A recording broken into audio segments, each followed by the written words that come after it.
வெண்டைக்காய் நீங்க கடையில வாங்கல அது பச்சை கலர்ல தான் இருக்கும். பத்தினா வெள்ளை கலர்ல இருக்கு. என்ன காரணம் அது? எனக்கு தெரியாது. இது வேற வெண்டைக்காய், அது வேற வெண்டைக்காய். அது வந்து பால் வெண்டைக்காய். இது வெறும் பால் வெண்டைக்காய்ங்க. வெள்ளையா செடியே வேற மாதிரி இருக்கு. ஆமா, நம்ம வெண்டைக்காய் பார்த்துருக்கோம் கடைகள்ல, இதே மாதிரி வெண்டைக்காய் பார்த்தது இல்லையா? முத்தல் மாதிரி இருக்கு. ஆமா, பிஞ்சு. சரி பிஞ்சு.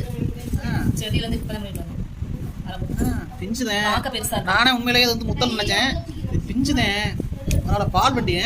பால் வெண்டைக்காய் செம்மையா லேசம்ல இருக்கும். நல்லா வதக்கிட்டு இந்த பிஞ்சு கத்திரிக்காய், இந்த வெண்டைக்காய், பச்சை மிளகாய், நல்லா வீட்டு தக்காளி கரைச்சு குழம்பு வச்சா சூப்பரா பொடி குழம்பு வச்சா.